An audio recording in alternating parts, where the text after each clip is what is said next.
Yeah. I love my HBCU. And boy, I love it, love it. I love it, love it. I love my HBCU. And man, I hope my team they won. Yeah. I hope my team they won. Yeah. Man, I hope my team they won. I hope my team they won. Yeah. I tune into the HBCU Sports Lab to see if my team won or lost. If they lost, I'm quiet as a mouse. But if they won, keep tab. I'ma do the dab, yeah. Dr. Cavil, he know what he be talking about. Mike and Charles, they know what they be talking about. They compress the analytic data with the hip hop. If you know them like I know them, they gon' tell you if your team, if they won or lost, and who the ball. So listen to Professor, yes sir, and pay attention, cause he gon' teach a lesson. Hey Charles, how's it going? Doing well, Doc, doing well. I mean, it is time to get into it now. We got a bevy of games and a lot of stuff going on this upcoming weekend. Looking forward to it. That's right. This is Dr. Cavil's Inside the HBCU Sports Lab. Welcome to episode 424 Inside the HBCU Sports Lab radio show and podcast. The show that's covering the sporting HBCU dash for all things HBCU sports, from institutions large and small, from the NAIA to the NCAA. We share insights and information on the HBCU sports culture, HBCU athletic aesthetics to facilitate the story of HBCU athletic programs and the business of HBCU sports. We just call it the HBCU sports pedagogy. I'm your host, Dr. Kenyatta Cavil, along with my co-host, Mike Washington Charles Bishop. Charles, we had Mike, man. We just had him this weekend. We had him Monday night back in. We do a surprise. We can understand. You know, we kind of got on the road. We made it happen for the press conference Labor Day. But now it's showtime. First week one. Perfect time to take zero. Perfect time to take a vacation. Out on assignment. That's what I'm hearing. Yes, indeed. I wasn't sure. So the man in the Cabo somewhere. I don't know. I said, what? Let me be quiet. Yeah, because he's gonna turn in a sick note now. Be like, never mind. Filming from our home studios and sending a signal live KCOH 12:30 a.m. studios with the Texas Radio Hall of Famer, Ralph Cooper, in the beautiful home of Texas Southern University from Houston, Texas. Today's episode of Inside the HBCU Sports Lab is sponsored by THG Agency. THG Agency is a company that provides sporting and educational consulting and data analytics. Well, we started off with week 0, got a game in there. Had a couple of HBCUs playing. You had Florida Memorial, got off the ground. You had Langston, both of them at the NIA level. But then you had the major game, the X-Fact Challenge. We got to talk about it a little bit yesterday. But let me just jump in here. I like what HBCU game they did. When Jackson State dominated South Carolina State, I think that was an appropriate title for this. 3 takeaways. Mm-hmm. You know, after Jackson State got it done, 37-7, with a late score for South Carolina State for pretty much the game. They shut them out. First half, I'm not sure if they crossed the 50-yard line to be give you some indication of what was taken care of there. And the score could have been a little more worse than it was with a missed field goal, fumble as they were going in for the drive and things of that nature. But it didn't look like Jackson State had any drop-off for 2022 under T.C. Taylor, the new head coach of the program. Obviously, Deion Sanders, Coach Prime, is departed. He's moved on. But Jackson State still has high expectations with its fans. Some may see even higher because they want to get that national championship. Well, they started off in the right way, I will say that. Mm-hmm. Jason Brown, the new quarterback transfer that came in there, seemed to really do his part, handled the game well. Read his keys' assignment, had the ability. They put up over 500 yards. Defense held South Carolina State to just a total over 200 yards. And then the third thing, it looks like South Carolina State has a lot to figure out. I would agree with that in terms of Stephen Gaither and what we saw in the write-up for HBCU game day. Let me get your perspective in terms of what you saw Saturday night, late night. I think they checked all the boxes from offense, defense, special teams. I talked with a lot of people who've been following Jackson State for a long time, and I think one of the things that really jumped out for us was the 2 tight end personnel. I mean, it's been a while since we've seen Jackson State with sort of these power packages, if you will. There were multiple occasions they had 2 and 3 tight ends in the games, and I can't remember the last time 2 different tight ends caught touchdowns in a Jackson State game, much like we had this past weekend. But I think that was a huge win. Another takeaway that I had was I think it was a huge win for Jackson State's fan base. I think to psychologically move forward into the 2023 season with this team, and a lot of questions were answered because I think there were just a lot of unknowns going into this game. Man, I have a great appreciation for what you just broke down there. Makes a lot of sense in terms of just the different ways that you look at it and avenues that you speak of. Tight end has seemed to be a lost art in the college game, so the fact that he threw it in there is not just Jackson State. But it was a nice wrinkle. It's certainly one that worked this past weekend. So good stuff. Let me give a shout out, and then I'll come back to you and see what your thoughts are on some news of the day that you wanted to get out here. But I wanted to give Lab listeners, as we open things up in week 1, it seems like a lot of folks are jumping on here, a lot of folks excited.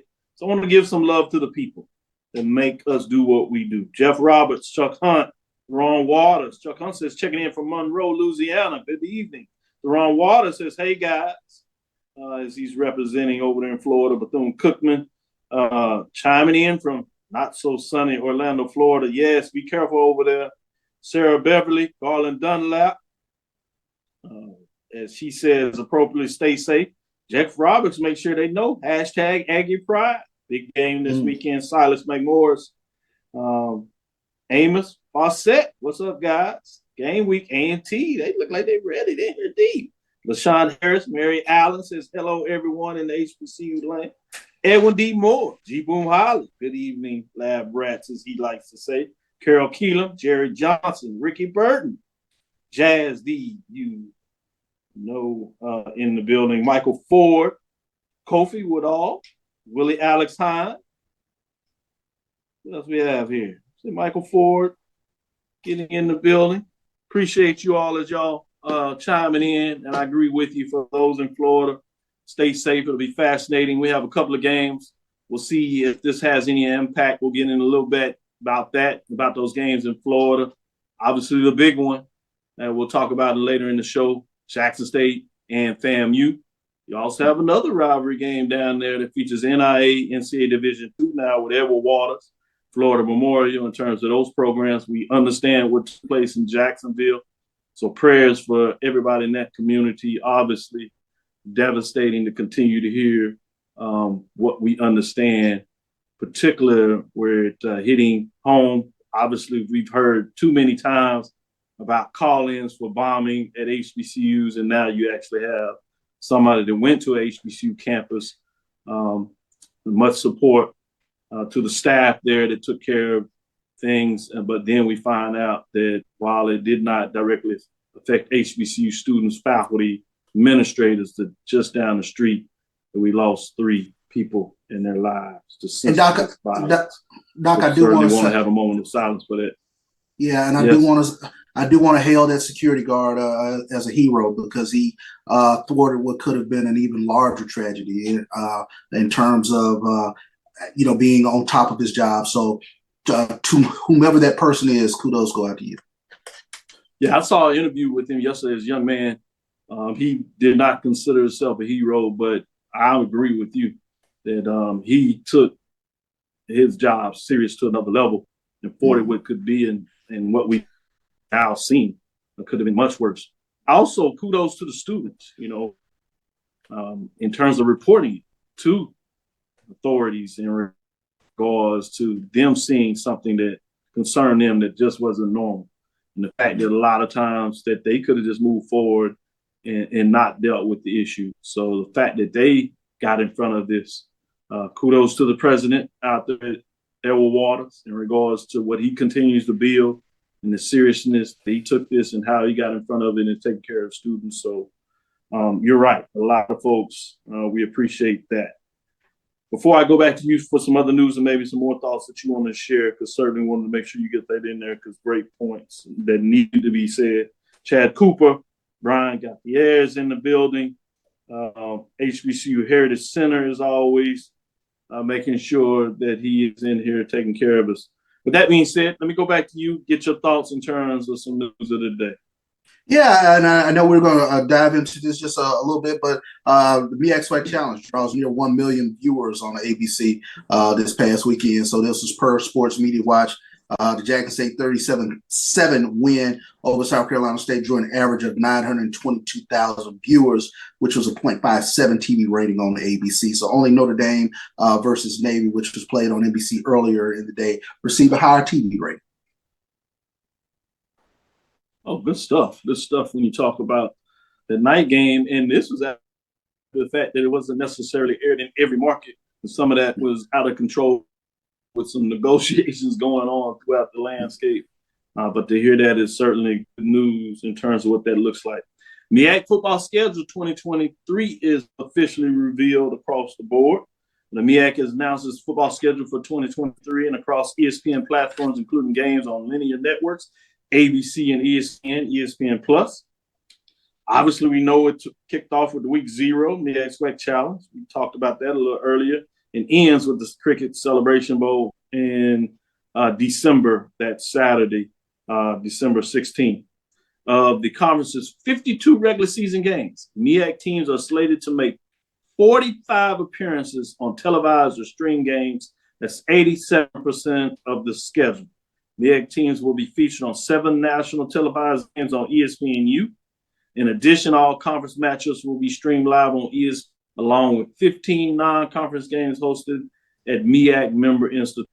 ESPNU Game of the Week begins on Saturday, October the 21st. Really gets interesting. You said this, Charles, when you talk about this in regards to the 5-game stint for the MEAC. It's like a mini playoffs. You just can't afford much slips up in that. You also have wild card matchups to be announced no later than Monday, October the 9th.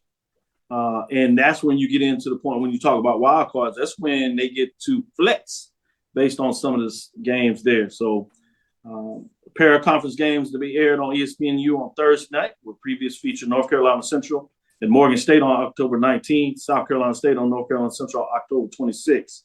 Both games will be kickoff live at 7:30 Eastern Time, 6:30 Central Time. With that, we'll take our first break, come back on the other side, and get into some more HBCU talk. We got some big games this week, Charles. You ready? We got some big ones. I'm ready. Let's go. All right, let's get into it. We'll be right back after this break.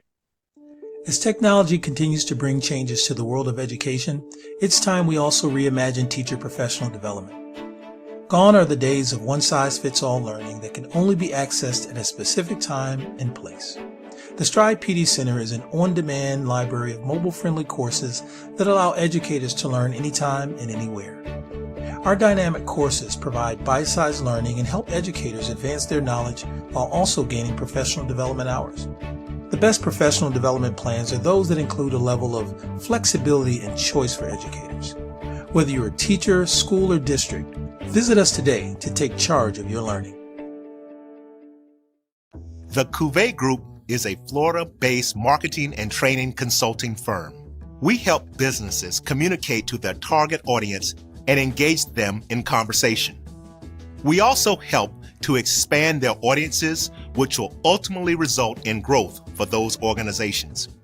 In addition to being a certified constant contact specialist, my colleagues and I are also certified in John Maxwell Leadership Principles. We use these proven principles to conduct workshops, training, and private coaching sessions for individuals and companies looking to take things to the next level. Contact us to schedule a free consultation. Issues today, don't delay, call Cavil. It's never too early to plant the seed, to share the tradition, and instill a sense of pride in your HBCU with your little ones. HBCU Pride and Joy Children's Boutique helps you share your school spirit with a wide selection of adorable kids apparel and accessories officially licensed from your favorite HBCU. Visit hbcupridejoy.com and follow us on all social media at HBCU Pride Joy on Facebook and Twitter. From novice to aficionado, find yourself here. High quality cigars plus personal customer service. Slow Burn is Waco's only mobile cigar lounge, featuring a meticulous, curated collection of premium cigars. Visit our website, www.slowburnwaco.com. That's www.slowburnwaco.com. Press the analytic data with your hip hop. If you know them like I know them, they gon' tell you if your team, if they wanna law, yeah, and who the ball. So listen to Professor, yes sir, and pay attention, cause he gon' teach a lesson. This is Dr. Cavil inside the HBCU Sports Lab with Mike Washington, Charles Bishop. We have none other than Coach Willie Shotgun Simmons, as I've known him. Coach Simmons, head coach of the FAMU Rallies. Coach, how you doing today? I'm doing well. Just preparing for the storm, but other than that, man, we're doing well. Yeah, I know you always find a way that you seem to have the storms come your way to open the season. We got to find a way to get that out your way. Well, it's Florida. So it's 3 seasons in Florida. It's spring football season, fall football season, and hurricane season. So they just happen to all run together sometimes. But we expect that every year we're going to get probably at least one. And, this one here, obviously, depending on the path, can have a little bit of damage, but we're all prepared and been through a lot of them. The one out there in Houston was probably the worst one I've been a part of. So, but obviously I'm home with the little ones and gonna try to get them organized. Hey, take your system.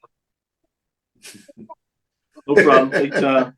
We got you. We've been there. I got my hands full this past weekend, and I got to get him to the game. He just started school, so he's really excited. I done trained a little bit of television. I didn't know what that means. Now he think he can star. That's right. Yes, indeed. Hold on, man. This me. With that being said, before we get into these X's and O's quickly, I just have to know: Houston Steaks or Miami Steaks? Houston Steaks or Miami Steaks? Yeah, as a steak. You know what? You eat steak. I haven't really eaten a steak in Miami other than the ones that we get at the hotel. And no, that's not true. I ate one at Shula's. So, man, that's a tough one. I've had a lot of steaks in Houston, though. So just by sheer quantity, Texas is the beef state. And so there you go. I gotta go with Houston. I gotta go with Houston on that one. Good, yes, indeed. Man, you had me nervous there for a minute, Coach. I thought I was gonna have to go find me some new steak places. I said that so you can treat me next time I come. I knew it was a trip. I knew it was a tricky. I was waiting on it somewhere. Yeah, you knew he was gonna slide it in there somewhere. Coach, how do you feel about this week getting into the game? Yeah, we're excited. It's a great opportunity. Start a football season. I feel really good about this team. We've had a great training camp. I really like how the team has come together, and just excited to be able to show everyone what we feel is the best team that we feel that since we've been here.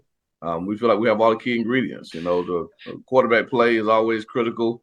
I feel like we're really strong on defense, really sound and solid on special teams.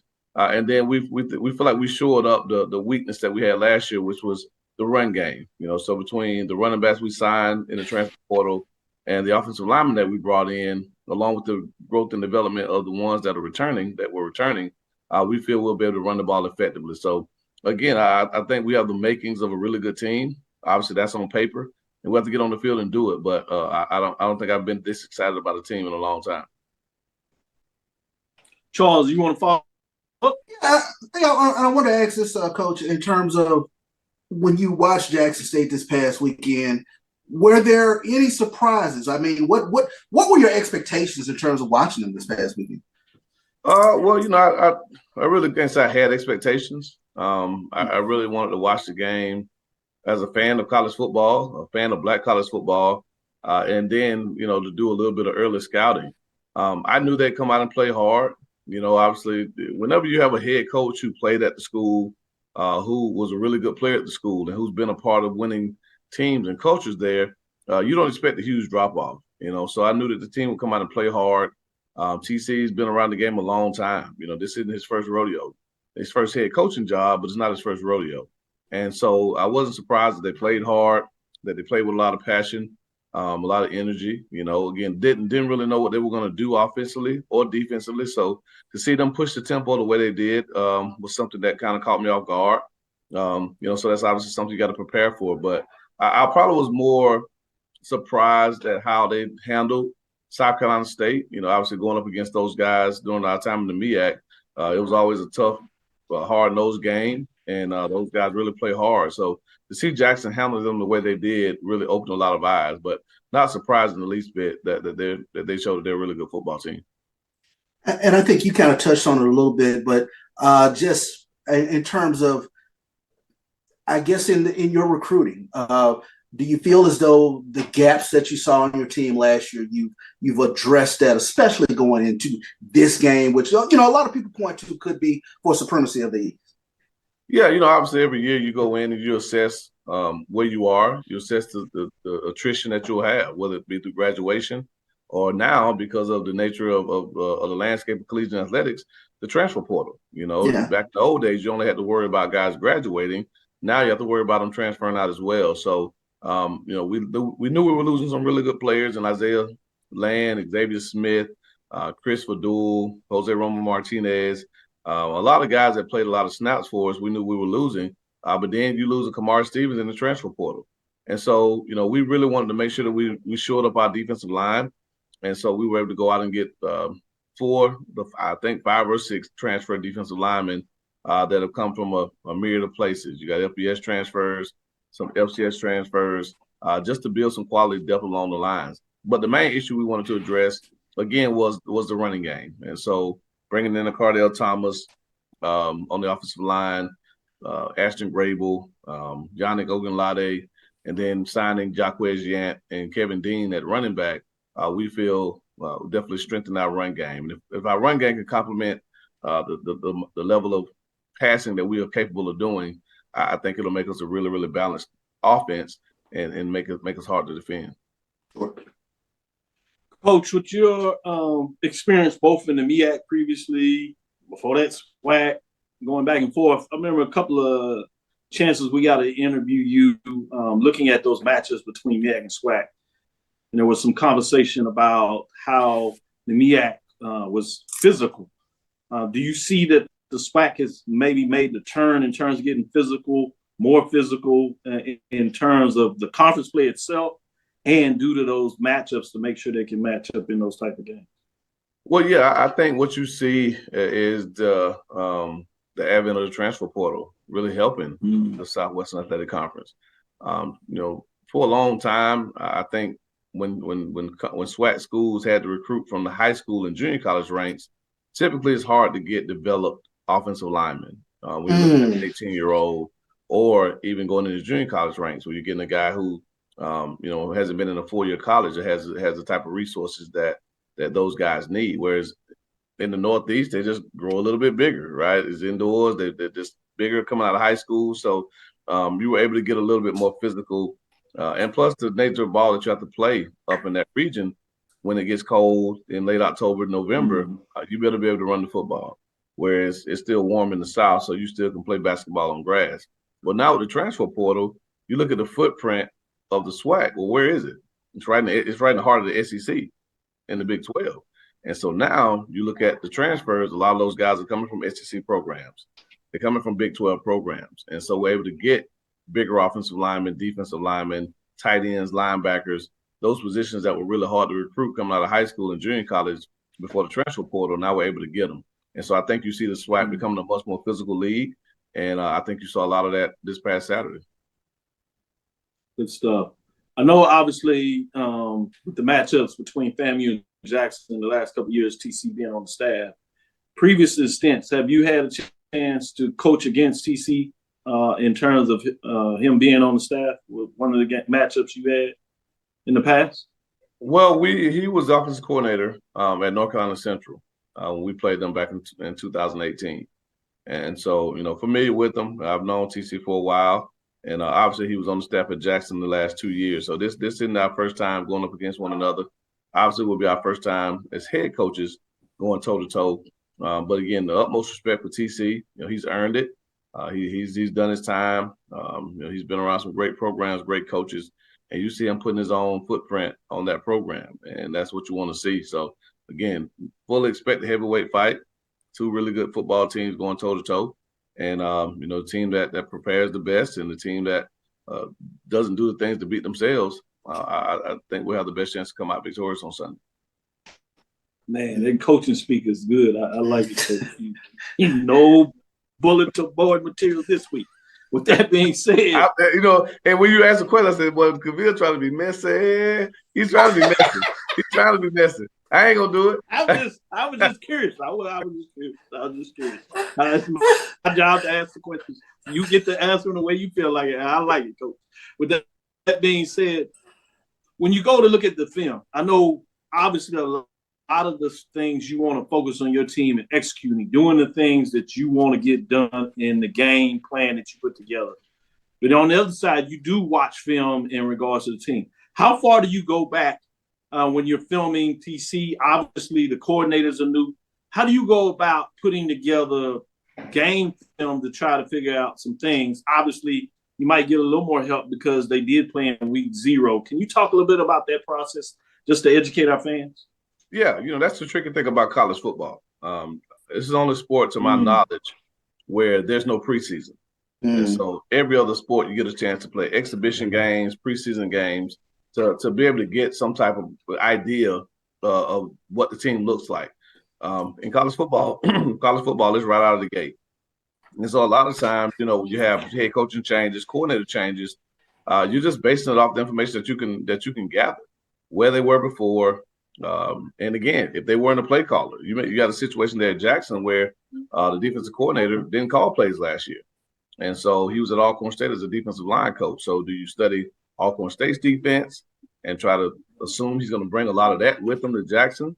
Do you look at his from previous stops and try to start piecing it together to see what his philosophy is? You just kind of you got to kind of go with your gut. And so the biggest thing early in the season, I think, is you focusing on your execution.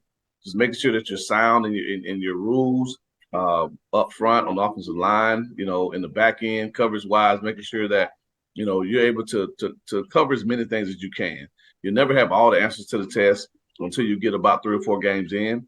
And so you just try to do the best job you can to make sure that you're not, again, putting yourself in a bad position. But that's one of the interesting things about college football, that every game matters. And you coming right out of the gate with the game with no prior prep, no ability to study film, and you just hope for the best. Man, appreciate it. That is so true. Great point when you talk about that. Let me let Charles squeeze in this last one before we go to the break. Yeah, and real quick, in terms of Jeremy Moose comes in as SWAC preseason offensive player of the year, but what is the progression that you've seen from him from 2022 through camp? Yeah, I mean, we haven't minced any words about it or been bashful about it. This is Jeremy's first time since high school that he'll have the same play caller 2 years in a row. And so just the ability to be engulfed in the system more than 1 year, it shows. It shows in his maturation. It shows in his processing of information, how he looks at the game now, starting to see it from my lens. So the conversations that we have, head coach or play caller to quarterback, are more in line with what you would want to see from a veteran guy. He asks good questions. He challenges the way we read things or the progressions or even the routes themselves. And we've tweaked or changed some things because he came in with a suggestion and said, Coach, because of the way I read it and progress it, why don't we change it to this? This route's getting here too fast, or it's not getting here quickly enough. So can we change the depth? Can we change the route? And once I had a chance to think about it, I said, yeah, that makes a lot of sense because you want to cater your offense to the guy that's pulling the trigger. So just to see him take that role as the unquestioned leader of this football team, challenging the receivers, the O-line, the offense, even the defense every day, it really, really makes you proud as a coach to see a guy take the bull by the horn. Because, again, you don't get leaders like that in today's climate. A lot of guys are about being liked, about how people feel about them. Jeremy doesn't mind guys joking on him because he has that California accent. Doesn't mind, them getting in their feelings because he's holding them accountable and getting on them. He's doing the best job he can to make sure that his last year is one that he'll remember forever. Sure. Thank you, Coach. I know you have a busy schedule. We'll make sure you get back to your schedule of things, but I appreciate you getting in those X's and O's and give us some insight in terms of the film and coaching philosophy. It's a great opportunity. Excited about this matchup and can't wait to check it out on television. Good luck this weekend. And for Roy, Brian, and AD, go Rattlers. You add Charles to that. Go ahead and do it one time, Charles. It feels good. Just one time. Just take two fingers. It feels real good. Appreciate you guys, man. Appreciate you, Coach. Appreciate you, Coach. Have a good one. Thanks. We'll be right back after this break. You see, Head & Shoulders has scalp shield technology, protects against flakes even between washes. It's never not working. Kind of like us. We're never not working. Number 15? That's my rub. Ooh, nice. Never not working. Never, ever, never, ever not working. Welcome everybody to Juneau, Alaska. I don't like this one. Me neither. Let's get out of here. Dandruff protection that's never not working. Head & Shoulders scalp shield technology. T. Madden and Associates is a sophisticated and experienced law firm located in your neighborhood. We're turning injury to cash. T. Madden and Associates obtained almost $2 million for my injury. They turned my injury to cash. Now, we can't guarantee how much your injury is worth, but we've recovered millions for our clients. Call T. Madden and Associates at 833-PAID-123. That's 833-PAID-123.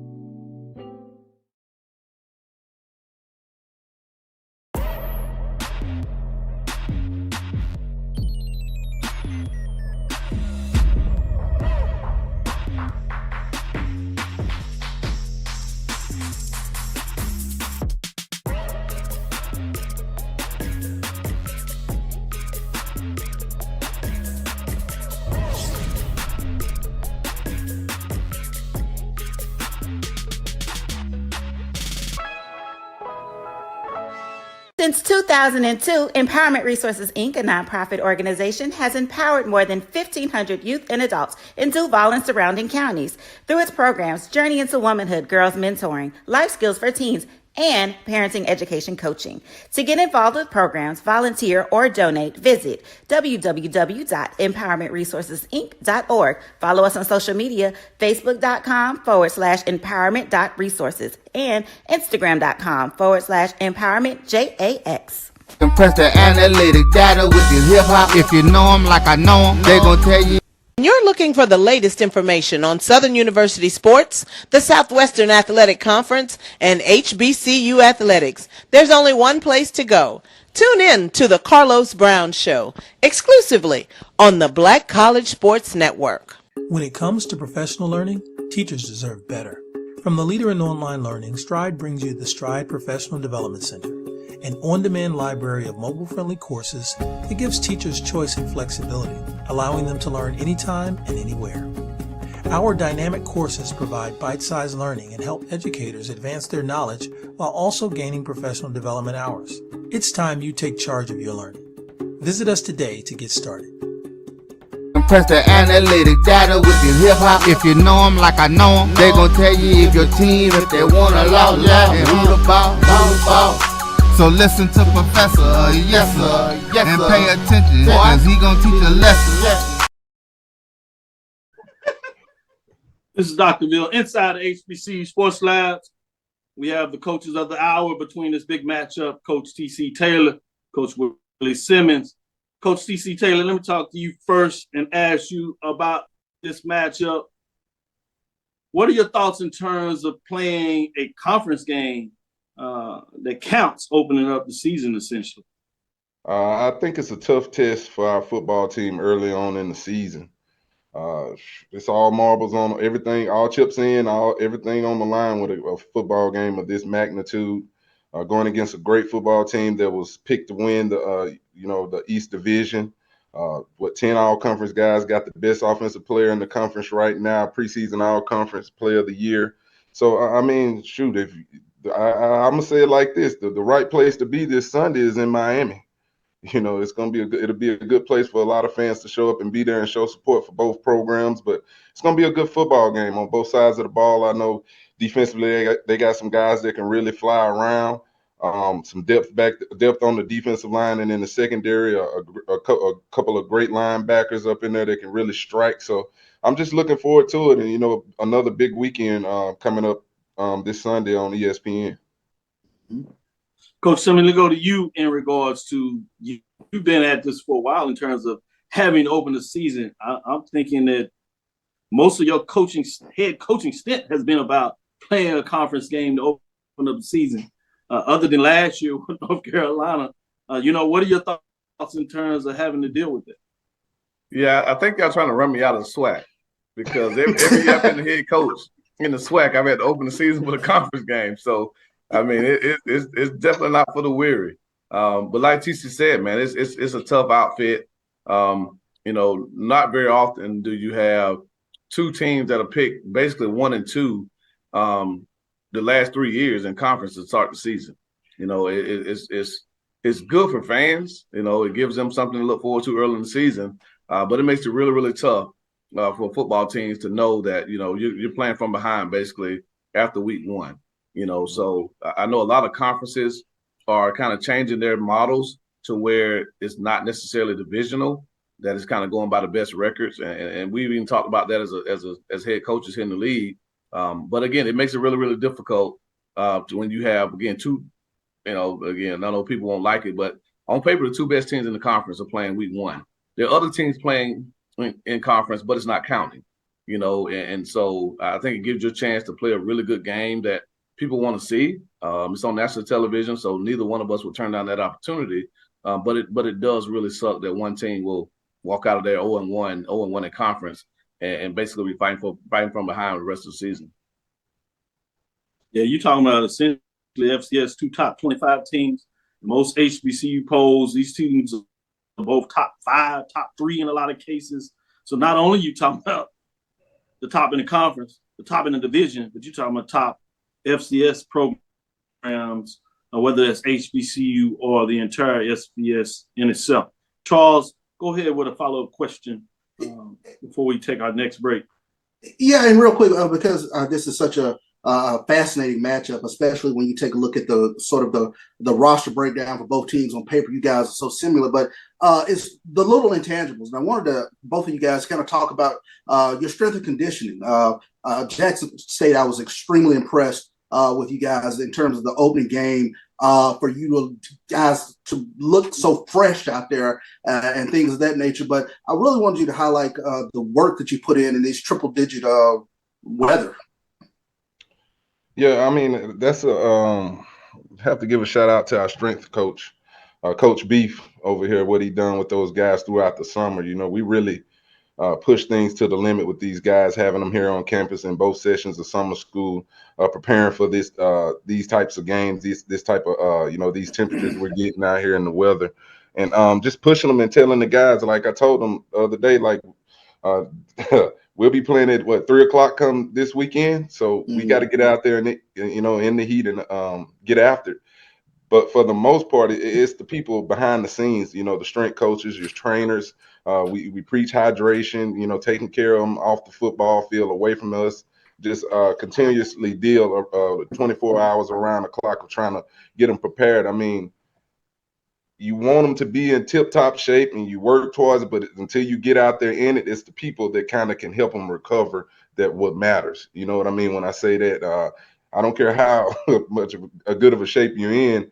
100 degrees is 100 degrees. Be out there toting pads and helmets and things like that on, and you as coaches pushing them to the brinks of exhaustion. It's your trainers that's what matters. It's the nutrition, the strength coach, as far as getting them to recoup and get them ready for that next day. Coach Simmons. Yeah, I mean, you hit it spot on. Two teams from the South. It's hot in Jackson, Mississippi. It's hot in Tallahassee, Florida.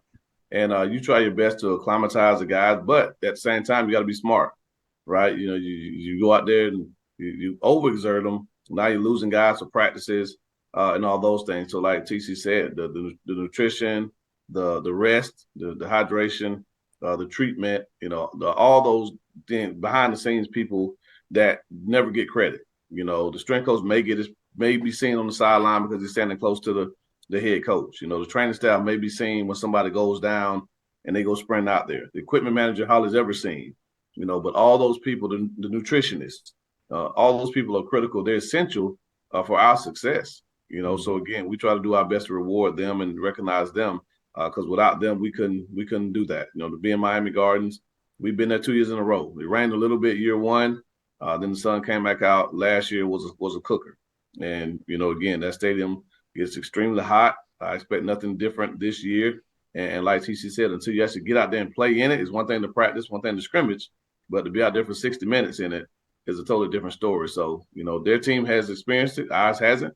And, hopefully that won't be a factor that puts us at a competitive disadvantage. We'll be right back after this next break. We'll see you on the other side. Charmin Ultra Soft has so much cushiony softness, it's hard for your family to remember they can use less. Sweet pillows of softness. This is soft. Holy Charmin. Oh, excuse me. Roll it back, everybody. Sorry. Charmin Ultra Soft is so cushiony soft, you'll want more, but it's so absorbent, you can use less, so it's always worth it. Now, what did we learn about using less? You gotta roll it back, everybody. We all go. Why not enjoy the go with Charmin? At CDW, we get speed as the new currency of success. Our team spends way too much time tending to outdated applications and software when they should be focused on driving application agility and innovation. CDW Amplified Development Services modernizes software and application development to help accelerate innovation and digital transformation. So you mean building new applications, UI, and mobile interfaces? Well, you said you needed to innovate more quickly. Oh, so he's a listener. To do more at scale, trust CDW Amplified Development Services. Press the analytic data with your hip hop. If you know them like I know them, they gon' tell you if your team, if they want a lot, and who the ball. So listen to Professor, yes sir, and pay attention, cause he gon' teach a lesson. This is Dr. Cavil inside the HBCU Sports Lab. Yeah, the behind the scenes, boy. You should hear that talk behind the scenes. Shout out to Roy for making it happen, boy. Roy created his own contest show. With that being said, this is Dr. Cavil inside the HBCU Sports Lab. We have none other than the head football coach at Jackson State University, T.C. Taylor, coming off his first win as the head coach against South Carolina State. I know you're tired of talking about that. It's time to move forward, but I did want to acknowledge the MEAC SWAC Challenge champion. But let's get into the talk for this week as we've turned the page in the chapter. What are your thoughts about going into this matchup? This game is for this the one. We had the big one this past weekend, a kind of revenge deal. Wanted to get that one for far as what happened a couple years ago in the national championship game. But we're telling our guys and we're preparing like this is a SWAC championship type game.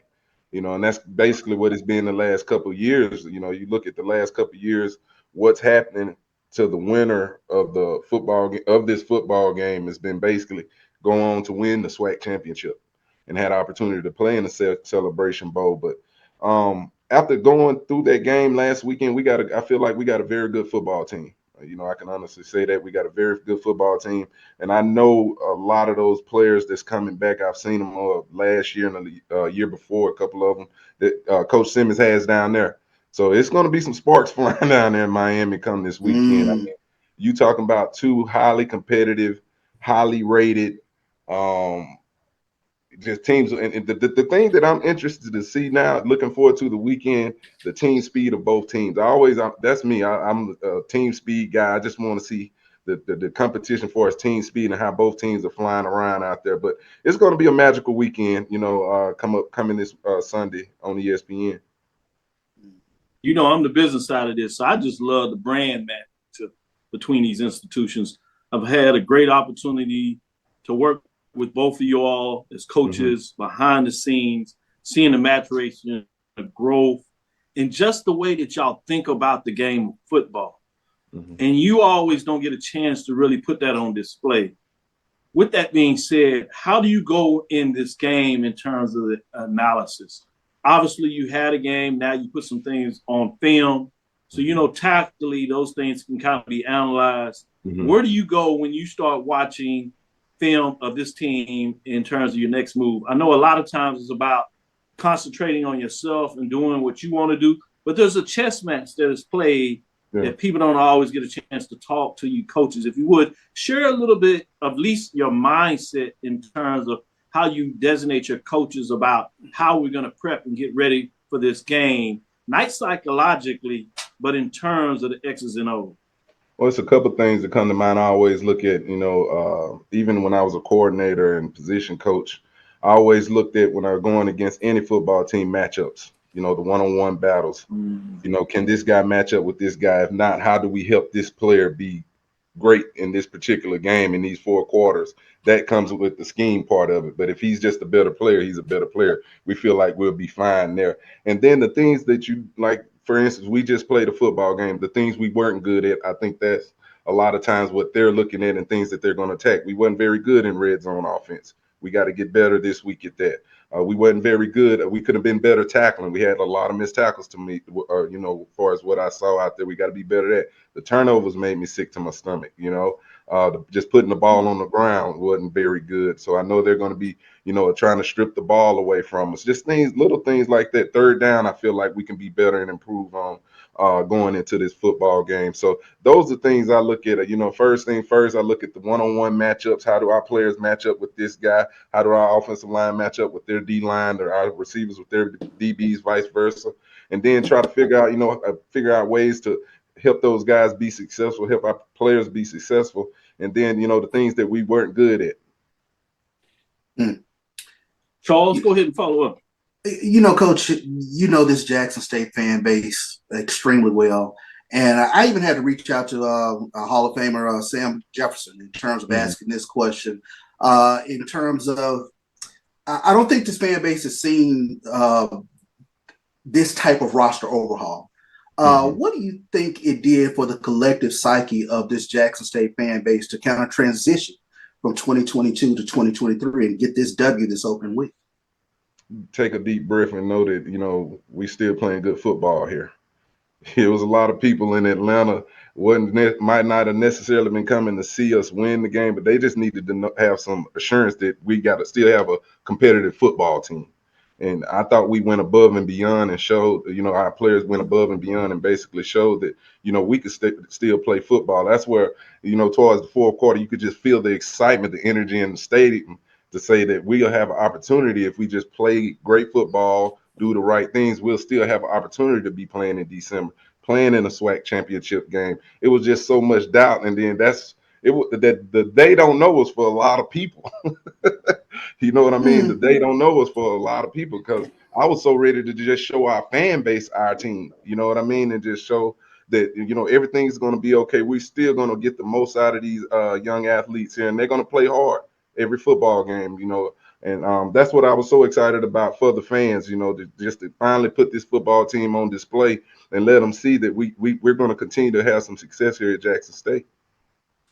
Follow up on that in terms of somebody on display, Jason Brown.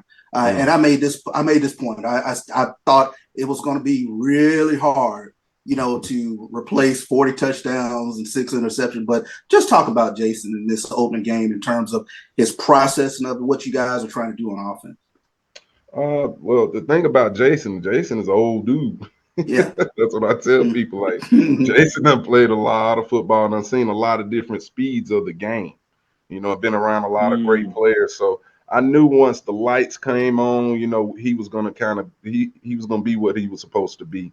We went out there and did a good job. I thought the running game was very important for him. We talked about that, being able to run the football. And we came out there and did that well. Irv Mulligan, J.D. Morton had great games on the other night.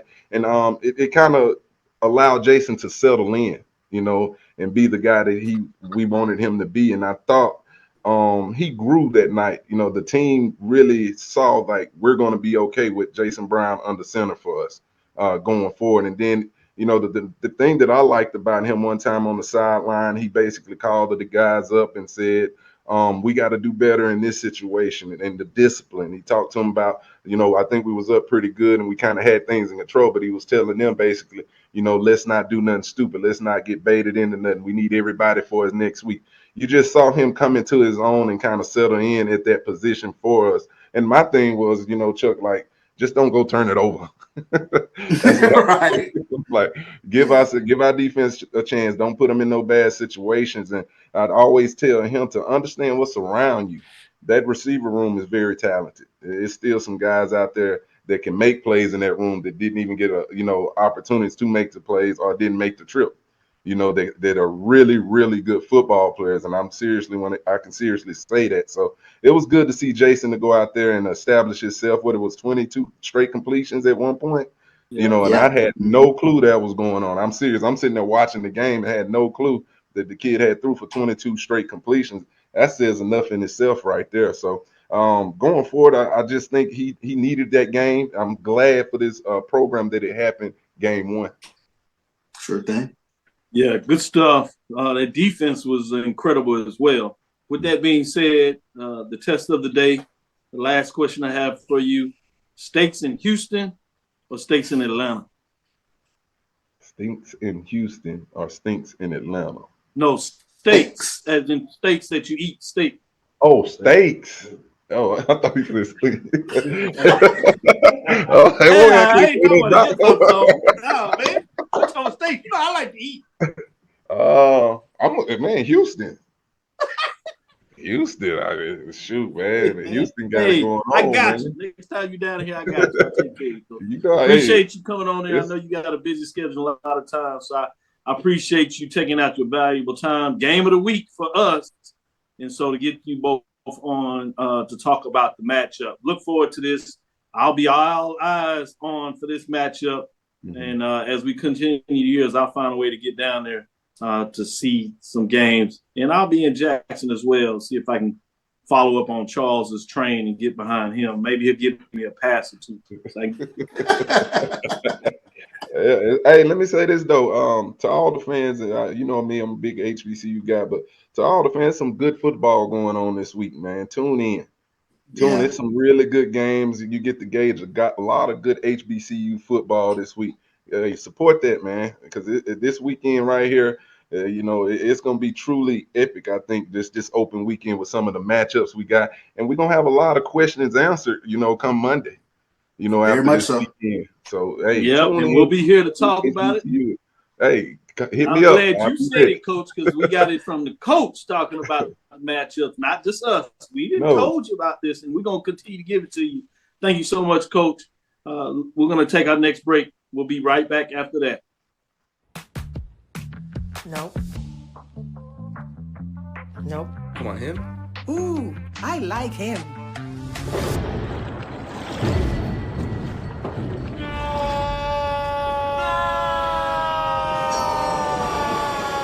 Quick, the quicker picker-upper. Bounty picks up messes quicker, and each sheet is 2 times more absorbent, so you can use less. He's an 8. He's a 9. Bounty, the quicker picker-upper. That's a pretty tight spot. Watch this. Of course your Buick parks itself. That's so you. It's just up here on the right. Of course you know where we're going. That's so you.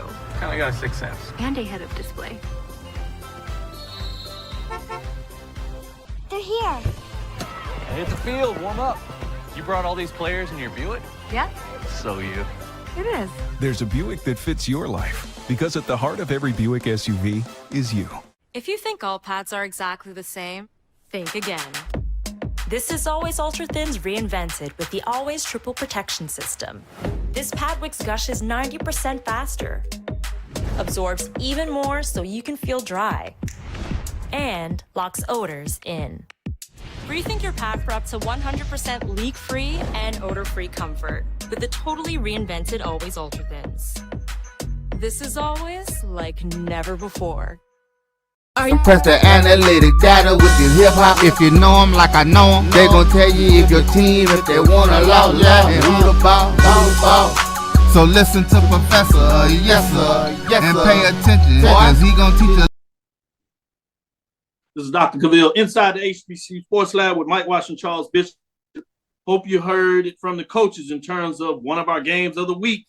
That is that Orange Blossom Classic. You heard it from the two coaches as they prepare for this week. And it is a doozy. Turn in Sunday, ESPN, as that matchup. I certainly will be watching it. Let's go and show some love for our mid-major programs. We got a top 20 matchups coming into the season. We'll only do the top 7 after this, but as we get in this first week, we're doing top 21 matchups as we listed the top 21 major and mid-major programs. So with that being said, Columbia, South Carolina, Charlie W. Johnson Stadium, Carolina Classic. SIAC versus the CIAA. That's Saturday, September the 2nd, 5 p.m. And it is on HBCU Go. Number 1, Benedict Tigers take on number 17, Shaw Bears, as they host them for that matchup there. We got another interesting game. This is a mid-major game versus a major game, but we're calling this our HBCU non-conference mid-major division game of the week. It's a bonus one for you. Durham, North Carolina, Old Kelly Riddick Stadium, maroon and gray game, I should say, CIAA versus MEAC, old rivalry, Saturday, September the 2nd at 3 p.m.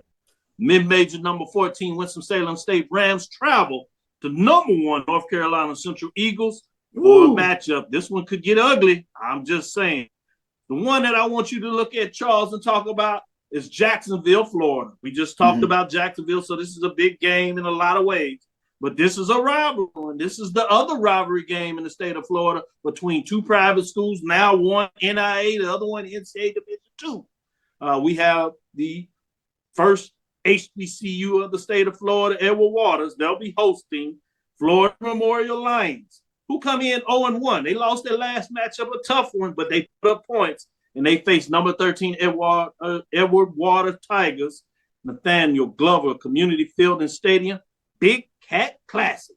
Independent versus SIAC Saturday, September 2nd at 5 p.m. Central. Charles, what do you talk about this game? Well, it'll be interesting to see how both of these teams kind of prepare going into this game, especially with that hurricane coming through the state of Florida. And literally, when you take a look at the path, it looks as though it is going right along the west coast of Florida and cutting across to Jacksonville. So their preparation for this game is going to be key. You're talking about a Florida Memorial team that's coming off a heartbreak loss. But I mean, offensively, they put up over 700 yards of offense. That's phenomenal. You take a look at it, 379 yards rushing as a team, 6 running backs. Put up 379 yards rushing. 400 yards rushing. 400 yards rushing. So Edward Waters' defensive line, they're going to be tested tough because it looks like Florida Memorial is an offensive juggernaut this season. Yeah, I agree with you. Right on the map. Played Bluefield, Virginia. That's not Bluefield State, the new one in the CIAA. This is historically white college. They lost 50-47, as you alluded to. Just points galore, yards galore. It'll be fascinating to see what takes place. Keep your eyes on that match. Let's transition to our major division games of the week. HBCU Classic game of the week. We'll talk about that. We'll save that for last. It was the one that we had the coaches on to talk about this week. But let's go to our independent non-conference major division game of the week first. Harrison, New Jersey. Red Bull Stadium, Brick City Classic. Colonial Athletic Association, now known as the Coastal, versus the SWAC, Saturday, September 2nd, 2 p.m.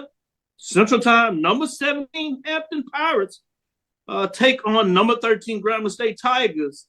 This is an interesting matchup. Hampton has had its way with HBCU FCS programs, but there's a lot of question marks about Hampton. They hadn't had a lot of else doing. But let's go talk about the G-Man. It's a brand of HBCUs out there, but a lot of people want to know, is Grambling going to take the next step?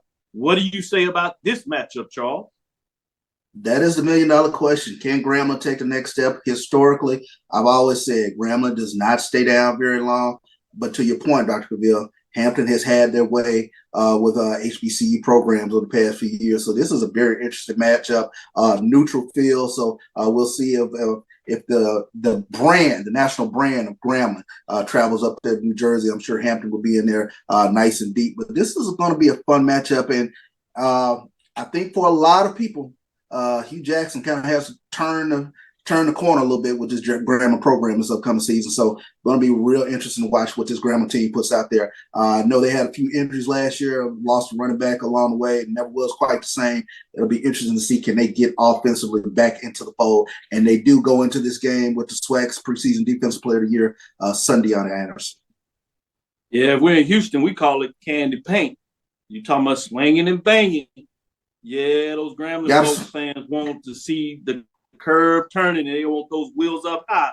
We'll see if that is the case for the icons they talked about Grambling. We're talking about iconic. I just told you, two of the biggest brands in the game, none other than Jackson State and FAMU, and they will be in Miami Gardens, Florida. Hard Rock Stadium, Orange Blossom Classics, SWAC, Eastern Division, Sunday, September 3rd, 2 p.m. Central Standard Time, ESPN.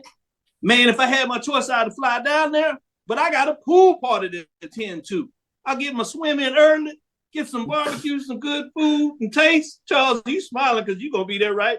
There with me. Yeah, I will be there. When it comes about 10 minutes to 2, we'll be on their couch, and we'll see number 4, Jackson State Tigers, 1-0 versus number 2, Florida A&M Rattlers. I want everybody to know this was a preseason poll coming in there, so Jackson was at number 4.